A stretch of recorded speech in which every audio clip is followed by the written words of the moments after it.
Hey everyone, welcome to the video. Today we're going to be checking out Forefront in VR, which is basically Battlefield in VR, and it's looking good. They are doing a alpha testing right now. It's an open alpha, so if you're quick, you could still get in on the gameplay right now.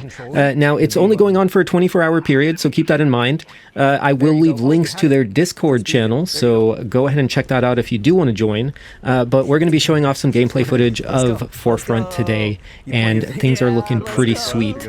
If we talk about it briefly here, there are it's going to be a Conquest mode. There's only one map right now in the alpha. There's limited vehicles. There are going to be more vehicles and things like that added, but the vehicles that you can choose from now and drive around with is a attack helicopter. Come sit. What's up, dude? What's up, buddy? Wait, yeah. We're still in here.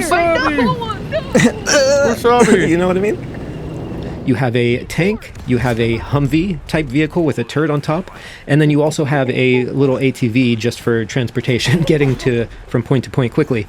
So the vehicles are really fun. They feel nicely calibrated. In the vehicles, you could actually drive them physically with your hands. Now in the tank, you're using your joystick to turn left and right to rotate the tank, and then you're using your aim.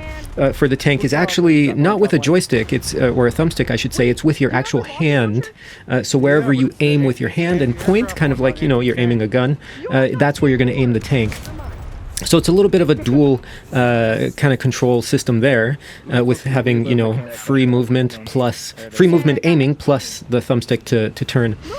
In the Humvee, controls are a little bit different. In the Humvee and in the ATV, you're actually using your hands. So you're not using the thumbstick to turn left and right with those vehicles. In the Humvee, you're attaching your hands to the wheel, and you could actually go one hand, which is pretty fun. So you're turning actually physically, you know, as you would in real life, the wheel in the Humvee. And then with the ATV, you're obviously grabbing the handlebars and turning this way. So that's really cool, very intuitive. Obviously, this is something we expect in VR.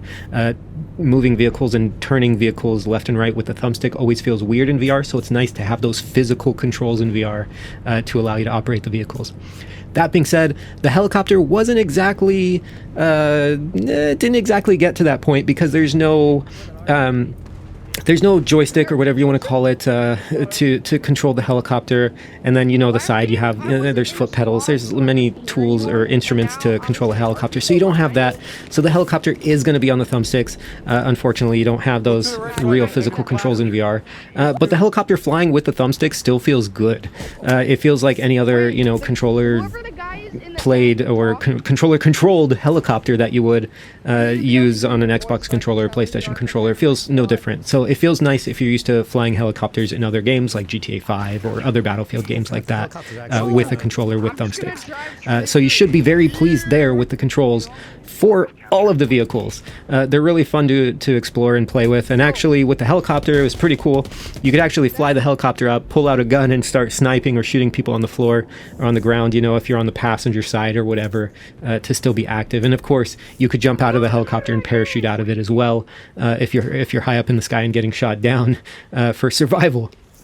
So there's a lot to do, a lot to take in, and it's a ton of fun, honestly. It's a big open map, 16 versus 16 players, I think. Don't quote me on that, but I believe it was 16 versus 16. Lobbies were full. Yeah, it was 16 versus 16. I remember visually seeing 32 is the max for each server. So yeah, 32 people on a map is massive, and honestly, it's in VR it feels good.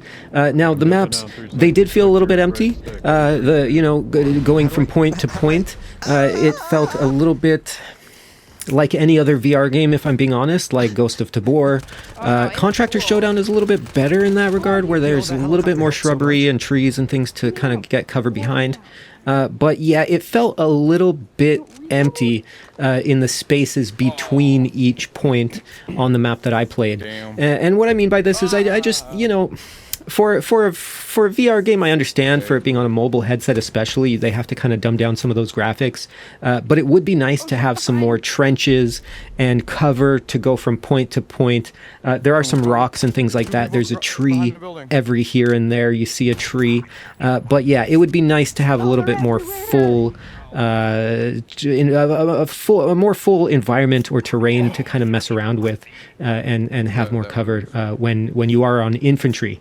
That being said, it kind of makes sense because this is kind of like a larger scale battlefield game. So you're going to want to make room for those tanks, the Humvees, and the ATVs to roam around. So adding too many trees or obstacles might get in the way from the enjoyment of that aspect of the game. So it's a balance, right? So we'll see how the other maps are, but yeah, things felt pretty good, to be honest, with this map. The only complaint is just, yeah, maybe a few more trees, a few more rocks here and there, and maybe some kind of little interesting things along the way when you're going from point to point to keep the fight and to keep the map feeling a little bit more alive. But yeah, that's very minor complaints. Everything else felt good. Gunplay felt fantastic. You know, reloading was great. There are some tweaks they'll need to make with the reloading. For instance, when you reload, you can't just grab the magazine and pull it out of the gun and reload it. You have to press I think it's the A or the B button on the controller. That releases the clip or the magazine, and then you could grab it. So this is just something that's different for me. I don't know if this is good or bad. It's just the mechanics, they feel different from other games that I've played, like Ghost of Tabor or Contractor Showdown, where you could just freely grab things and pull them off without really having to press a button before. You might have to press a button while you're grabbing the magazine to pull it off the gun, but you're not having to press a button to pop the magazine out and then grab it, if that makes sense. Otherwise, yeah, sniping.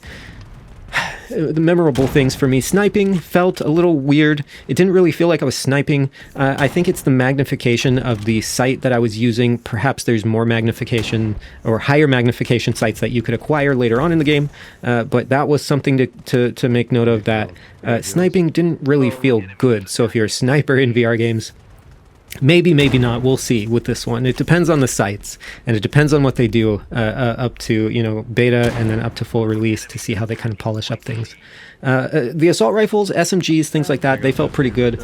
I was just using iron sights in those guns, and they felt good. They weren't anything crazy, so to speak, but they weren't bad either.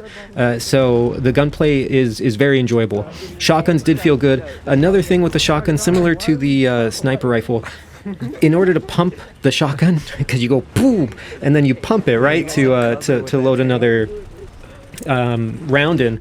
So when you pump it, you don't just pump it. You have to, like, I forget what control it is, but you have to do something else. I think you have to pull the trigger or press a button on the controller, and then you could pump it. Again, it's just something that's unfamiliar, not really something that I'm used to doing in VR games. Usually you just hit the grab button to grab that pump area, and then you could just cock it back and you're good to go. So with this one, it wanted you to do just a little bit extra, which I wasn't really used to. Outside of that, things felt good. You have, you know, your accessories over your right shoulder you could grab, whether it's a med kit, extra ammo, you have your RPG there, you have C4, depending on what class you're playing, of course, you have extra things, you have a pistol at your hip, you have your ammo at your chest, of course, to reload constantly, and then you have a grenade or whatever additional item you have there, whether, I don't know if there's going to be flashbangs in the game or what. I only saw a grenade, but maybe there's going to be flashbangs and smoke or something later on. Something I currently did not see in the game now.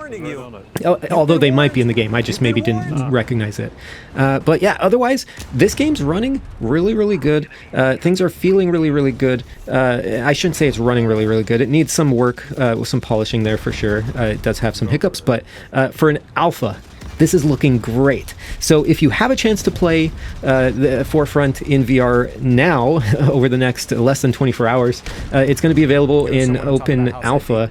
Again, links down below in the description to get to their Discord to learn more. And yeah, if you want to see any more videos for Forefront, stay tuned here. If you want to see more VR videos in general, stay tuned here. And subscribe, like the video if you liked it. It always helps me out a lot, and I appreciate it. Thank you. And I'll see you all in the next one. Take care. Bye.